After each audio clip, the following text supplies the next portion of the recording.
Magandang araw po sa inyong lahat. Bago natin simulan ang kwento, ay muli ko lang pong hihilingin sa inyong mga mabubuting puso na pumindot ng like at mag-comment na rin ng kahit present man lang. Siguro naman hindi yun magdudulot sa inyo ng malaking perwisyo, di ba?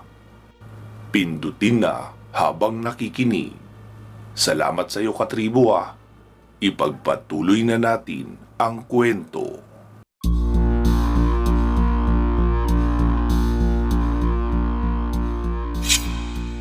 Pagkarating sa starting point, ay huminto na pareho sina Rene at Ron. Bumaba na rin sila Tingting at Mang Nestor sa likuran ng mga ito. Mang Nestor, kayo na bahala pumili ng pwesto nyo. Wika pa ni Tingting. Naglakad-lakad si Mang Nestor at tinanaw ang mga puno sa paligid. Tamang-tama naman at maraming puno katapat noong bahaging pinagkukutaan ng mga kalaban. Tingting, ayos na ako rito. Lumayo ka na, baka may sniper din ang kabilang panig. Malalaman pa nila kung nasaan ako. Doon na kayo sa may unahan mag-abang. Sige po, Mang Nestor. Sagot pa ni Tingting at lumipat na ng pwesto. Kailangan niya muna kasing hintayin na dumating ang team nila Micaela bago siya maglaglag ng mga explosives sa lugar. Lino, I'm in position. Radyo pa ni Mang Nestor. Copy that, Mang Nestor. Sagot pa ni Lino sa kabilang linya. Makalipas ang 5 minuto ay nakita ni Tingting na huminto na ang convoy nila Micaela at mga agents ng Marine Corps. Naglakad na lang sila papunta sa kinaroroonan ni Tingting. Tingting, ang mga explosives, ilabas mo muna. Wika pa ni Micaela. Isa-isa naman iyong inilabas ni Tingting mula sa bag. Sige, tulungan mo akong i-on lahat yan. Baka kasi ihagis mo lang yan doon bigla nang hindi naka-on. Hindi yan sasabog. Hala, mabuti at naalala mo, Micaela. Kinakabahan kasi ako eh. Kaya nakalimutan kong i-on pa pala ito, no? Presence of mind, Tingting. Maaga tayong papanaw nito kung magiging mali-mali tayo sa ganitong sitwasyon. Oo, Micaela, tama ka. Pasensya na. Naunahan kasi ako ng kaba eh. Matapos maion ang lahat ng pampasabog, ay binalik na nila iyon sa bag ni Tingting. Humanda ka na, Tingting. Pagkabigay ko ng go signal ay saka ka magtungo roon. Okay. Sumenyas na si Micaela sa team nila. Magkakahiwalay na rin ang bahaging pinagpwestuhan nila Kim, Venus at Benny. Noong makahanda na ang lahat ay nagsalita na si Micaela sa com. Lino, we're in position. Sige Micaela, ikaw na ang magbigay ng signal ng pag-atake nyo. Mang Nestor, status ng mga kalaban natin. Lino, sa bawat tore ay may tag-5 tao na nakapwesto. Pero kampante silang lahat at hindi nakakaramdam sa pag-atake natin. Meron namang 7 sandbag cover sa loob ng kampo nila. May tag-10 tao ang bawat grupo na naroon. May 5 mga barak sa loob. Hindi ko lang makonfirm ang tao dahil mahina ang liwanag. Okay, Mang Nestor, copy that. Rosalia, paki-activate ng heat signature reader ng satellite camera natin. Paki-check kung ilan ang tao sa bawat barracks. Copy, Lino, 1 minute. Sagot pa ni Rosalia at mabilis nang nagpasok ng code sa laptop ni Micaela para mai-on ang satellite camera. Lino, may movement sa loob pero mahirap ma-confirm dahil masyado silang marami at magkakadikit. Most likely, hindi bababa sa 20 ang laman ng bawat barracks. Team Marine Corps, Micaela, copy. This is Micaela. Rosalia, go ahead. Micaela, bantayan nyo ang mga pag-atake mula sa itaas ng puno. Napakaraming nakadapong aswang dyan. Alam nila na paparating kayo.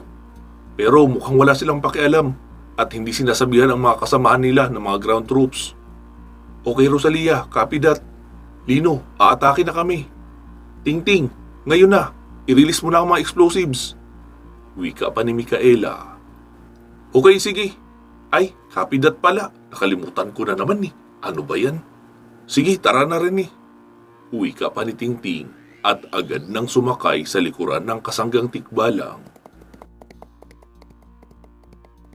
Mabilis nang humarurot sa pagtakbo si Rene. Doon na ito bumagal noong nasa tapat na sila ng kampo ng mga kalaban. Isa-isa nang inilaglag ni Tingting ang mga explosives at bago tuluyang umalis ay naghagis ng 2 pampasabog sa loob mismo ng kampo. Mikaela, nailaglag na namin. Back to base na kami. Copy that, Tingting. Agents, on my 3. 1, 2, 3.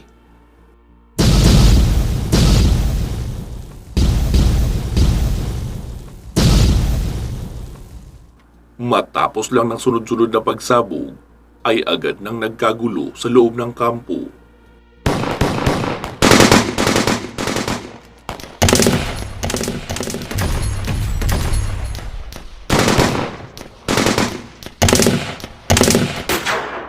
Marami ang nasawi ng mga tauhan ng sindikato, lalo na yung mga nasa tore. Gumuho na kasi ang 6 na tore dahil sa mismong ibaba lang noon inilagay ni Tingting ang mga pampasabog.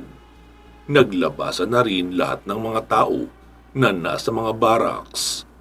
Sila iyong mga pugante, kriminal at miyembro ng sindikato ni Mayor Cerex.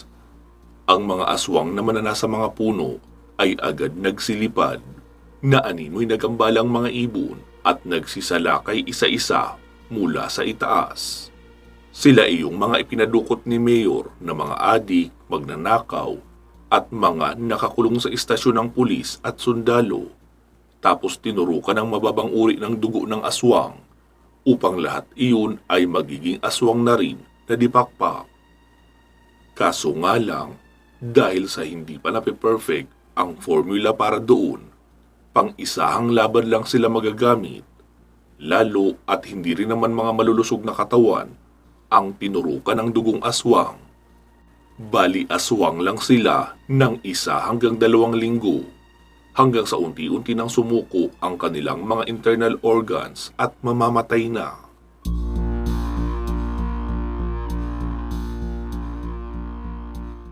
Nakatanaw si Lino sa isang malapad na monitor habang nag-iisip ng next move. Hinawakan niya ang radyo at nagsalita. Team Rebel, do you copy? May sumagot naman mula sa kabilang linya. Lino, this is Alex. Go ahead. Alex, proceed na kayo ng buong team nyo sa Section A Level 1. Focus kayo sa mga aswang na umatake sa itaas. Ang Marine Corps ang aabante para sa mga dibaril. Copy that, Lino. Clea, do you copy? Yes, Lino. Go ahead. Clea, igawa mo ng portal ang Team Rebel para mabilisan silang makarating sa harapan ng Section A. Copy that, Lino.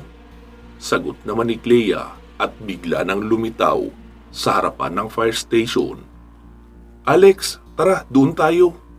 Tawag pa ni Clea sa grupo ni na Alex, Katemyong at Mang Cardo. Gumawa siya ng 3 portal para mabilis makalabas ang buong grupo. Kapag paunti-unti kasi ang paglabas, ay baka salubungin ng mga aswang at isa-isahin din ang mga lumalabas. Pagkalabas nga lang ng grupo ni Alex sa portal, ay mabilis nilang inilabas ang kanilang mga baril at iginuhit ng pakrus sa lupa. Saka pinaputukan ang mga aswang na nasa itaas. Nakita naman sila ng mga aswang, kaya marami sa mga iyon ang sumugod na sa kanila at lumapag sa lupa upang lumaban ng mano-mano.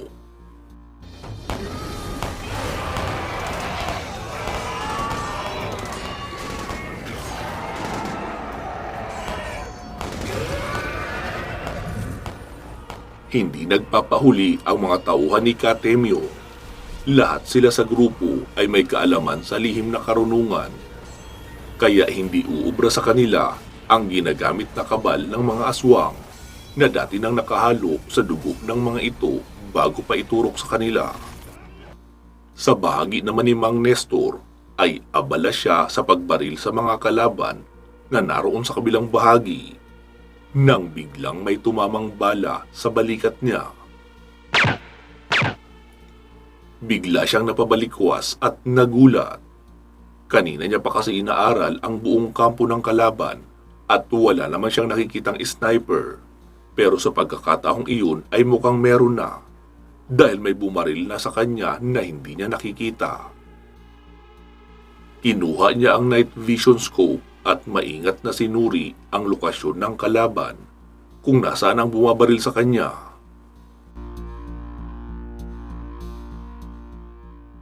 Lino, binabayo na kami rito. Masyadong marami ang mga bandido na narito. Mauubos ang Marine Corps agents kapag pinabayaan natin sila. We need backup.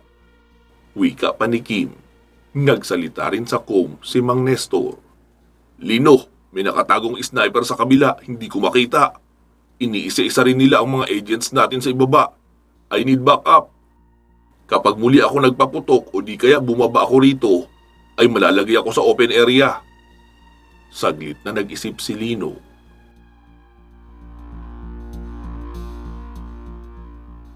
Tingting, ikaw muna ang pumalit kay Rosalia. Rosalia, pumunta ka sa site. Backupan mo si Mang Nestor. Copy, Lino. Sagot pa ni Rosalia. Team Nephalim, do you copy? Jorem, naririnig mo ako? Oo, Lino, bakit?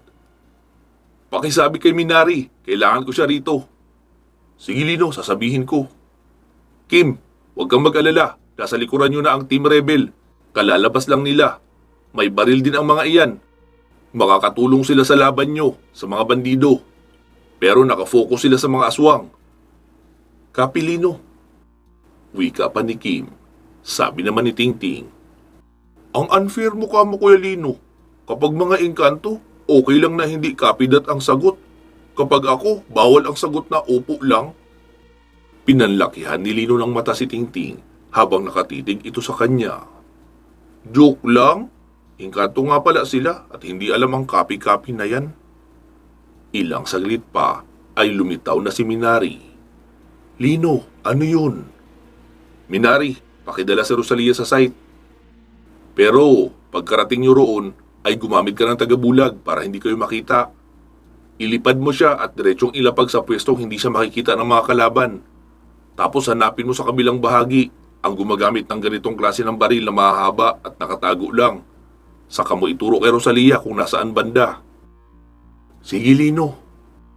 Hinawakan na ni Minari si Rosalia sa balikat at agad na silang nawala. Mga ambo, pakibantayan ng mabuti ang radar ha. Para malaman natin kung merong reinforcement na parating ang mga kalaban. Sumagot naman si Tingting. Ang dami-dami na nila roon at napakarami pang mga aswang nakakampi. Hihingi pa sila ng reinforcement. Mahiya naman sila, no? Sumagot naman si Lino. Tingting, nasa harapan mo lang ako. Huwag mong ion ang radio microphone mo. Kung magsasalita ka, makakaistorbo ka lang sa mga naglalaban. Ay, sorry. Naka-on pala ito. Akala ko kusang papatay kapag tapos na ako magsalita. Tinapik naman siya ni Luluino.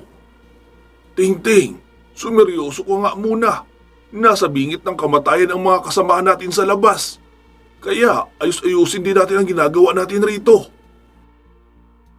Lo naman kasi hindi ako nag-ensayo ng matagal sa pakikipaglaban para lang umupo at mag-abang kung may gumagapang na langgam sa harapan ng computer. Oo, Tingting. Lalaban ka rin. Maghintay ka lang. Nasa unang level pa lang tayo, oh. Malayo pa sa exciting part. Sagot pa ni Luluino na nagpatahimik naman kay Tingting.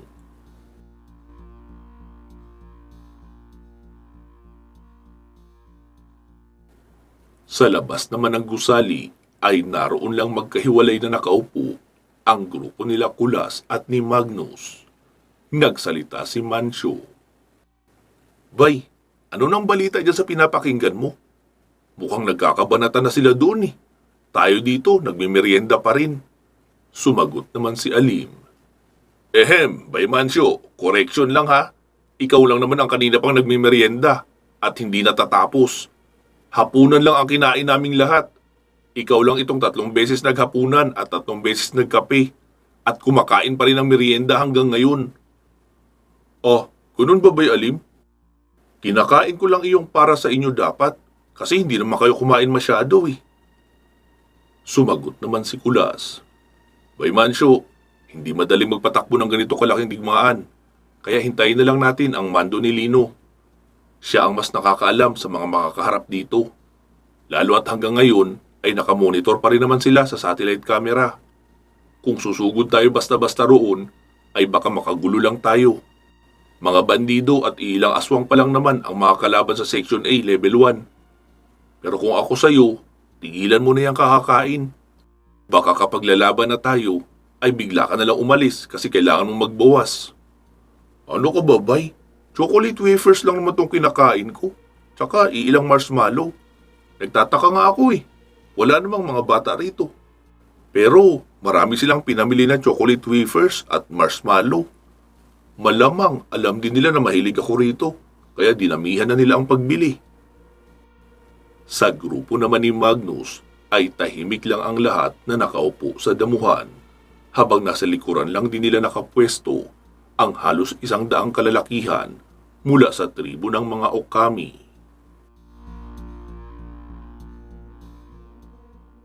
Samantala, sa bahagi ng labanan, inilapag ng diwatang seminary si Rosalia sa isang napakalagong puno. Mas malayo ito kaysa doon sa kinaroroonan ni Mang Nestor. Rosalia, sigurado ka? Kaya mo pang bumaril ng ganito kalayo? Oo, Minari. Mas maganda na ang posisyong ito dahil hindi madaling paghihinalaan na may nakatago kasi masyado nang malayo. Ang kailangan ko na lang ngayon ay malaman kung nasaan ang aasintahin. Sige, Rosalia, hintayin mo lang ako. Hahanapin ko. Wika pa ni Minari at agad na rin itong nawala. Si Rosalia naman ay naglagay muna ng tali sa puno at ikinabit ang harness safety belt niya para siguradong hindi siya basta-bastang malalaglag kung sakaling humangin man ng malakas. Ilang saglit pa ay muli nang bumalik si Minari. Rosalia, 3 ang nakapwesto roon na may ganyang mahahabang baril. Lahat sila ay nakatutok sa pwesto ng kasamahan niyong si Nestor. Yung nasa puno sa kaliwang bahagi. Naroon siya. Sinilip ni Rosalia sa kanyang dalang scope pero hindi niya ito makita dahil natatakpan ng makapal na dahon. Muling may umalingaw-ngaw na putok mula sa sniper rifle. Rosalia, do you copy? Nakapwesto ka na ba? Pin down na ako rito.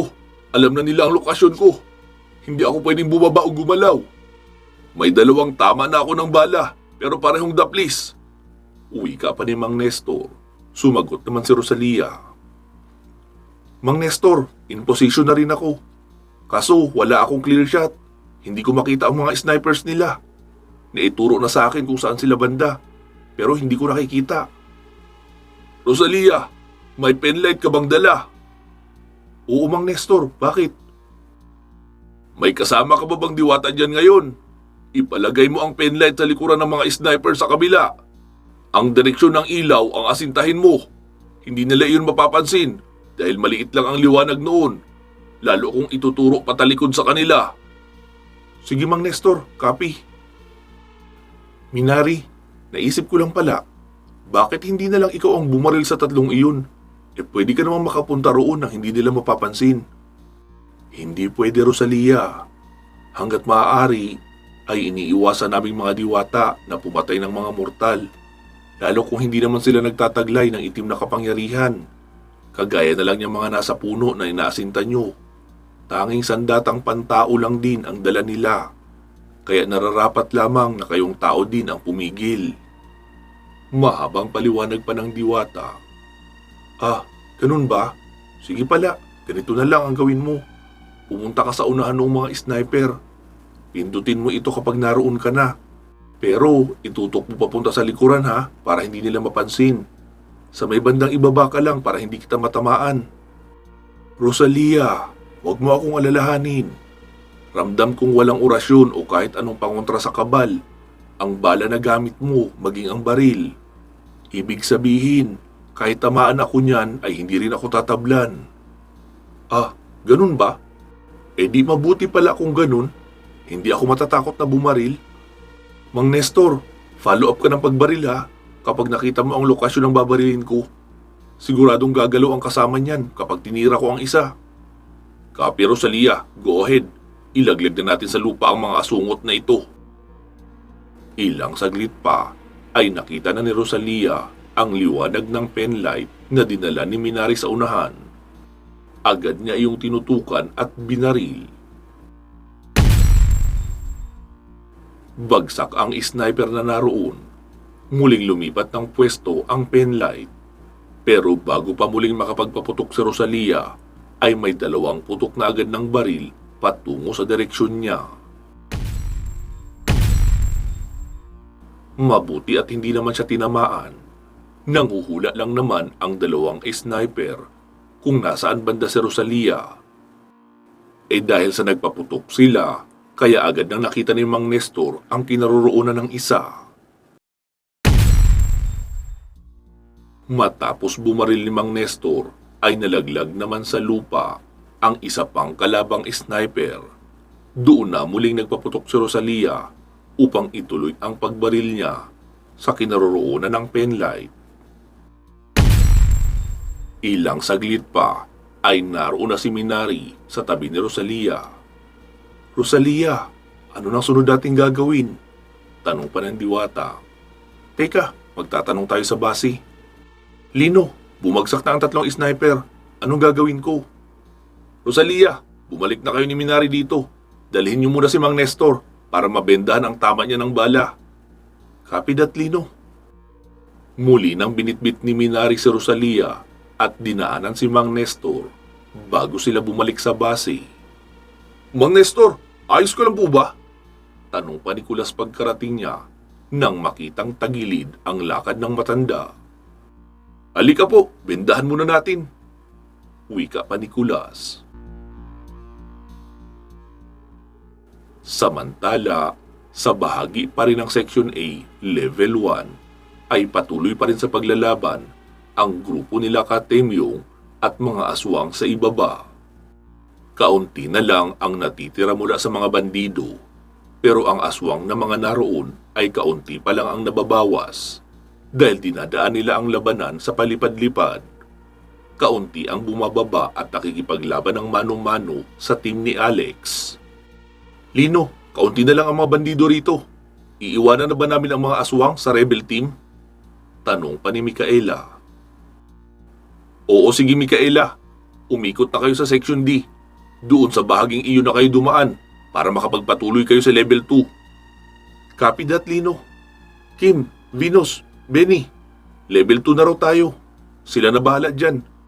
May alam naman sa lihim na karunungan ang mga iyan at sanay makipaglaban sa mga aswang. Okay, tara. Wika pa ng 3 na lumihis na ng daan at nagtungo sa kanang bahagi upang makaikot patungo sa Section D. Nang may makita silang 4 na lalaking nakatayo roon. Mukhang mga berdugong asasin, mga tauhan iyon ni Mayor na siyang tagapatay sa mga big time na kalaban ng Mayor. Naku, may kalaban din palang nakaabang dito. Wika pa ni Venus. Nagsalita naman ang isa sa 4 na kalbong mga lalaki na may malalaking katawan. Tamang-tama ang dating nyo mga miss! Sabik na kaming umiskor sa magagandang katulad nyo! Naligaw ba kayo rito? O talagang naghahanap kayo ng poging katulad namin? Sumagot naman si Venus. Oo na, pogi na kayo, noong hindi pa uso ang tao. Tampalasan ang bunganga ng babae ito ah! Tuturuan kita ng leksyon! Wika pa ng isa, sabay taas ng kanyang malaking itak. Iyong isa naman ay malaking palakol ang inilabas. Katana naman doon sa isa. Iyong pang-4 ay machine gun ang hawak. Benny, ikaw na bahala sa kalbong may baril. Ikaw lang naman ang hindi gumagamit ng katana sa atin eh. Wika pa ni Micaela. Sige Micaela, ako na ang bahala dito. Hoy, kalbong may baril. Tara doon. Tataniman ko ng balay ang ulo mo para magkaroon ka ng buhok. Sigaw pa ni Benny, sabay takbo papalayo. Pero doon pa rin sa bahagi ng Section D.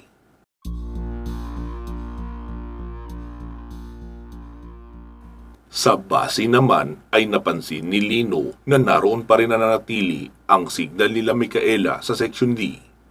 Micaela, do you copy? Bakit nasa level 1 pa rin kayo at hindi gumagalaw ang signal nyo? Oo Lino, tama ka. Dahil narito pa rin kami sa Section D, level 1. May match kami rito. 4 na berdugo ng mga kalbo. Ano, kailangan nyo ng backup? Hindi na Lino, kayang-kaya na namin alisan ng ulo ang mga ito. Medyo matatagalan nga lang kaunti. Sige Micaela, update nyo lang kami kung kailangan nyo ng backup. Marami pa rito ang naka-standby para sa reinforcement. Sige Lino, balitaan kita kapag hindi na kinaya.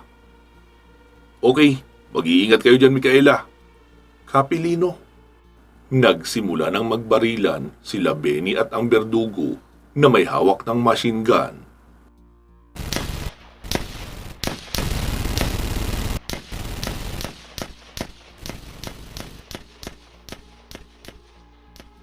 At punong-puno ng balang nakapalibot ang buong katawan noon.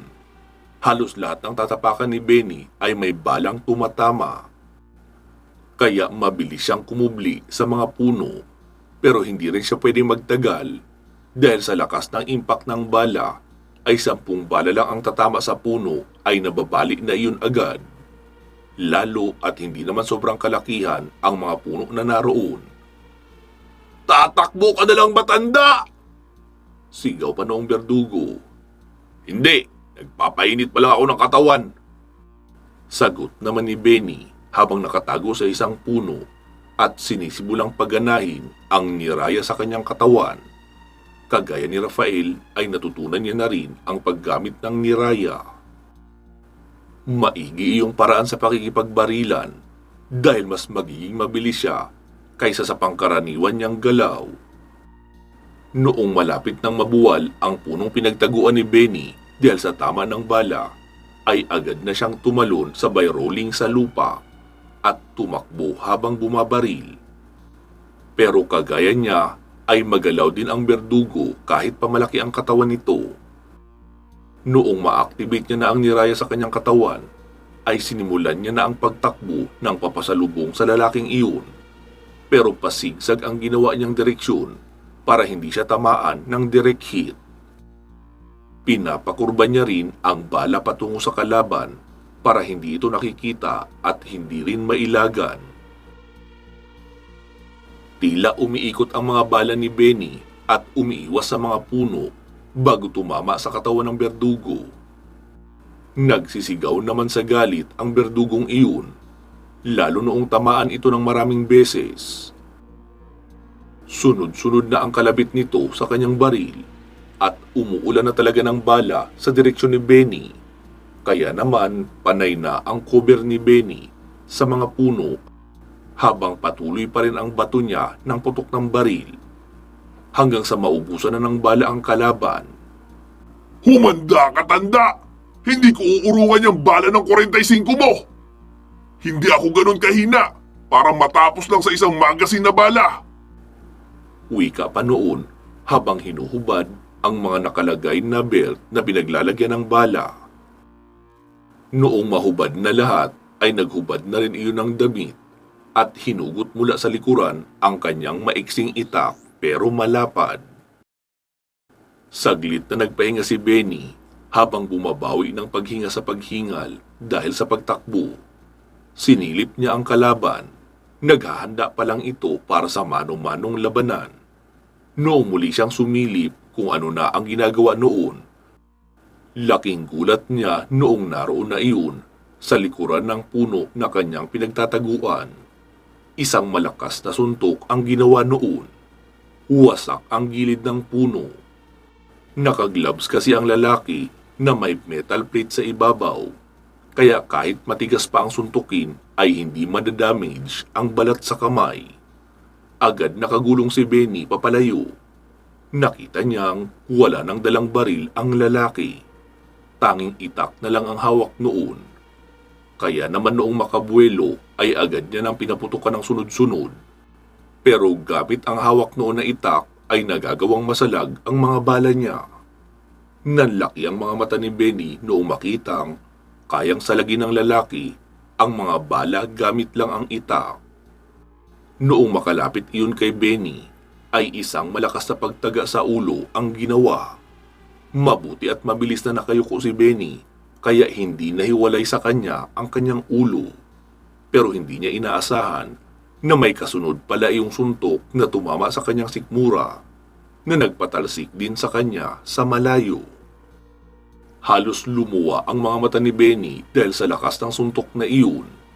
Pagkabagsak sa lupa ay habol hininga si Benny, at pakiramdam niya ay lalabas ang kanyang laman loob dahil sa lakas ng suntok na natanggap. Ano tanda? Sapat ba ang lakas ng naibigay kong suntok sa iyo? Huwag kang mag-alala. Marami pa ako niyan. Papatayin kita sa suntok lang. Malayo-layo rin ang inabot ng pagkakatalsik ni Benny. Habang iniinda niya pa ang sakit ng sikmura, ay tumatawa naman ang berdugong kaharap. Noong muli siyang makabangon, ay muli na ring umatake ang lalaki. Tinaga noon si Benny sa leeg.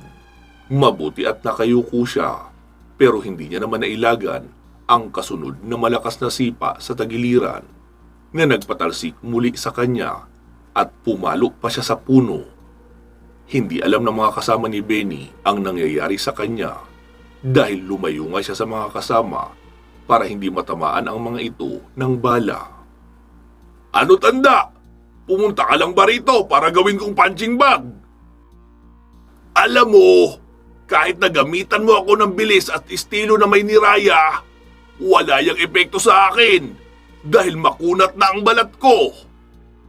Actually, kaming apat ng mga kasama ko ay makunat na ang katawan. Salamat sa eksperimento ni Dr. Jiro. Kaya meron kaming ganitong kakayahan at tibay ng katawan. Wika pa ng lalaki. Sinong Dr. Jiro? Tanong naman ni Benny. E di ang scientist na tauhan ni Mayor na siyang gumagawa ng hybrid na aswang. Hindi lang aswang ang ginagawa niyang hybrid. Kahit ang mga normal na tao ay kaya niyang gawing super soldier. Basta makaligtas ito sa clinical test. At sa batch namin, kaming apat lang ang nabuhay. At ganito na kami ngayon katibay.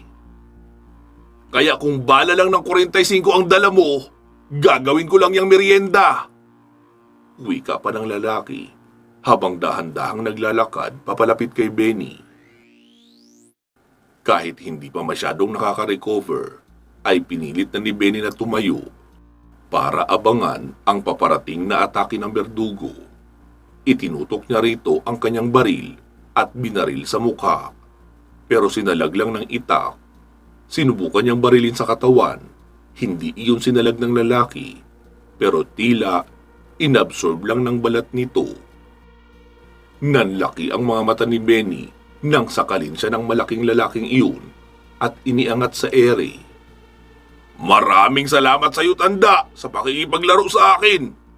Pero ang sabi ni Mayor, ang sahod namin ay nakabase sa dami ng aming napatay.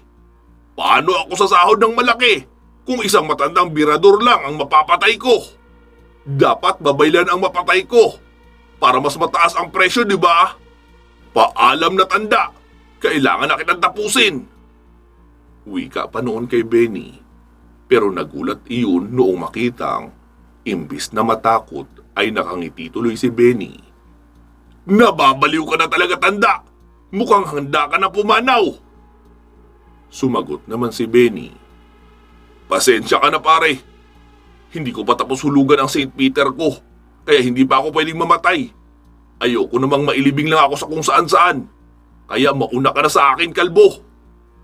Wika pa ni Benny, sabay saksak ng punyal sa kamay noong berdugo na naging dahilan upang mabitawan siya nito. Pagkabagsak ni Benny sa lupa ay agad niyang binunot ang isa pang baril para dalawa na ang hawak niya at tinadtad niya ng bala ang magkabilang tuhod ng berdugo. Pero nakatawa pa rin iyon. Ano akala mo? Hindi kasama gumagaling ang tuhod ko? Sumagot naman si Benny. Hindi yon. Ang gusto kong malaman ay kung kayang gumaling ng katawan mo kapag naging giniling ka na. Wika pa ni Benny sabay ikot at kubli sa isang puno. Napayuko na lang ang lalaki noong may marinig na isang matining na tunog. Noong mapayuko siya, ay nakita niyang nakasabit sa kanyang bewang ang isang C4 explosives. At bago pa siya makagawa ng hakbang, ay sumabog na iyon na naging dahilan para maging isa siyang giniling na berdugo.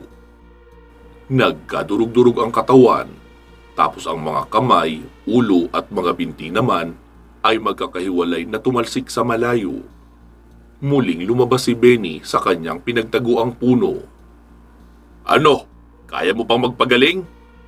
Wika pa ni Benny habang nakatingin sa ulo ng lalaki na halos kalahati na lang din ang natira dahil wasak na ang gilid nito. Hinihingal na napaupo si Benny sa puno.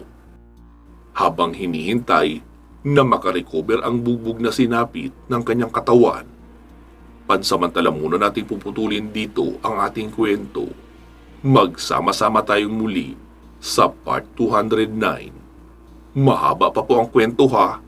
Bibigyan natin ng sapat na oras na paglalahad ang laban ng ating mga bida para naman maging patas sa lahat ng mga dumayo para tumulong. Maraming salamat po sa inyong pakikinig. Huwag po sana kayo makalimot mag-like at mag-comment ha ng kahit ano. Balato nyo na yun sa akin, please.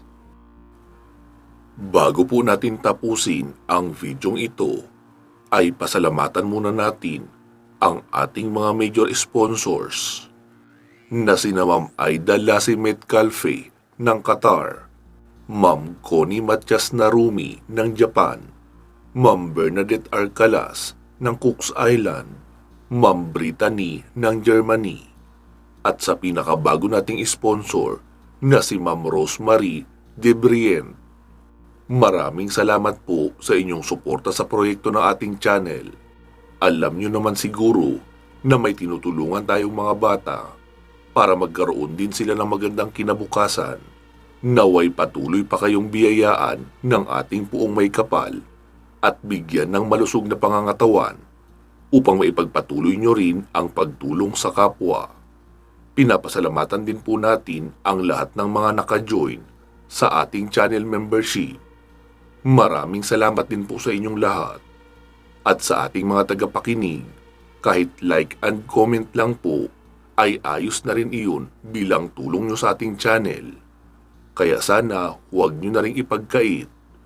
Yun lang po. Mag-iingat po kayo palagi at hanggang sa muli.